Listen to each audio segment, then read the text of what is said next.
Hola a todos, quiero contarles una historia. Los libros cuentan algunas cosas con una seguridad que a veces me da un poco de risa. Dicen, por ejemplo, que la medicina moderna ya no busca curar del todo. Lo que hace es ganar tiempo. Demorar el final inevitable, aplazar el desenlace, a costa, eso sí, de la muerte parcial de algún órgano menos afortunado. Y yo me pregunto con cierta ironía si en el psicoanálisis no pasa algo parecido, porque al final lo que hacemos no es borrar el síntoma, sino más bien domesticarlo, acomodarlo, negociar con él. Algo así como convivir con el inconsciente, ese huésped incómodo, para ver qué se puede salvar sin derrumbar todo el aparato psíquico. Después de todo, ¿no es el síntoma el que nos da el trabajo? Pero vamos al principio, o mejor dicho, a un principio entre tantos. Octubre de 1885, París. La ciudad está en plena agitación política. Los partidarios del general Boulanger desestabilizan la República y el clima es espeso, lleno de conspiraciones, de las de Alcoba y de las institucionales. En ese contexto llega un joven médico vienés, Sigmund Freud, becado para estudiar en la Salpêtrière, bajo la dirección de Jean-Martin Charcot, maestro indiscutido de la neurología. Freud llega, sí, con su maleta, pero también con sus propias fantasías. Llega con una mano atrás y otra adelante, sin hablar un francés decente, algo nada sencillo tratándose de los parisinos y su pasión por la corrección lingüística. Lo que va a presenciar ahí es algo que marcará su rumbo.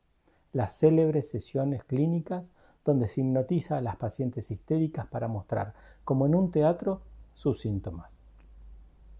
Charcot, según los relatos, era un personaje peculiar. Un hombre de pocas palabras, más inclinado al ojo clínico que al discurso y con una afición curiosa. Le encantaban el circo y los payasos. Y yo, la verdad, siempre sospeché de la gente que disfruta demasiado del circo. ¿Qué quieren que les diga? Hay algo en esa risa forzada, en esa máscara que esconde, que me genera desconfianza. Mientras tanto, en Viena, otro médico, Joseph Breuer, estaba inmerso en un caso que más tarde se volvería legendario, Berta Pappenheim, alias Anao. Síntomas extraños, parálisis, alucinaciones, fobias, perturbaciones del lenguaje. Breuer, con paciencia, la escucha. Y sin buscarlo demasiado, descubre que cuando Berta habla, cuando pone en palabras lo que la atormenta, algo cambia. Ahí nace, sin saberlo, la famosa cura por la palabra. Lo que más tarde se llamará con otros ropajes asociación libre. Los libros suelen repetir que si Freud descubrió el inconsciente, Berta inventó la cura. Pero entre las páginas bien ordenadas de esos libros se filtra sutil otro relato. Un relato donde la transferencia empieza a jugar su juego. Breuer quedó atrapado en la intensidad de su paciente y su esposa comenzó a sospechar. Pero ¿quién podría culparla? Dicen algunos que después de aquel episodio, Breuer decidió salir de viaje con su mujer. Un viaje algo apresurado, casi como quien busca escapar de un incendio que no sabe bien cómo se desató.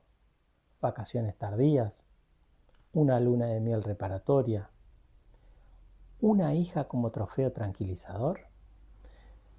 ¿Quién sabe? Pero no sería raro pensar que aquel viaje también intentaba poner distancia entre el deseo y el síntoma, entre la transferencia y la represión. Hay que entender el contexto. La Viena de fin de siglo era un hervidero de hipocresía sexual, y París ni te cuento. Cuenta Freud en una carta a su mujer desde París. Hombres y mujeres se apresuran alrededor de las desnudeces como alrededor de los cadáveres del depósito. Todo debía ser disimulado, y lo no dicho era más escandaloso que lo explícito.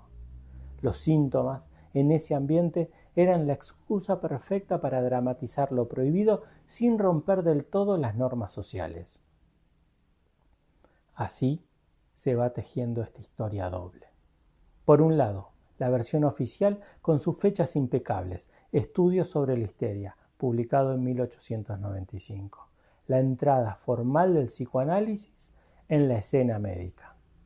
Por el otro, una trama más subterránea, donde los celos de una esposa, los silencios de un médico y las pulsiones soterradas de una paciente crean un relato menos elegante, pero quizás más verosímil. Y lo más curioso es que ni siquiera los biógrafos más rigurosos escapan del todo a esta doblez. Algunos escriben con un pie en la documentación y otro en la ficción necesaria. Quizás porque en el fondo la verdad histórica también necesita su dosis de síntoma, su porción de enigma. Berta, años después, dijo que el psicoanálisis era al médico lo que la confesión al cura, un arma de doble filo. Y Freud guardó silencio. Uno podría preguntarse si no hay, en un artificio analítico, algo de rito laico, de ceremonia donde lo que se juega no es solo la cura, sino también cierta expiación, una redención disfrazada de tratamiento, un pedir perdón por un pecado que no se cometió, aunque sí, pero no, en fin. Mientras tanto, en la misma época, los médicos vivían obsesionados con la sífilis. Todo los llevaba al sexo. Uno podría decir que el burgués de aquella época vivía una especie de doble vida muy bien ensayada. Por un lado, defendía con uñas y dientes su familia, su casa bien cerrada, su matrimonio como bastión sagrado. Pero por el otro dejaba que sus deseos circularan por zonas menos santas.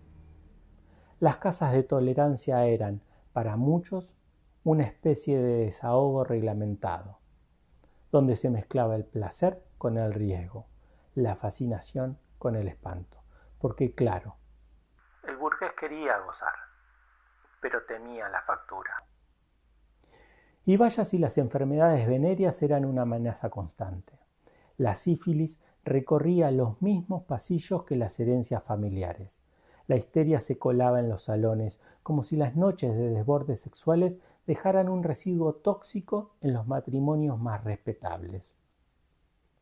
Quizás por eso no resulta tan extraño que haya surgido ese impulso casi obsesivo por analizar el sexo, diseccionarlo, reducirlo a palabras clínicas.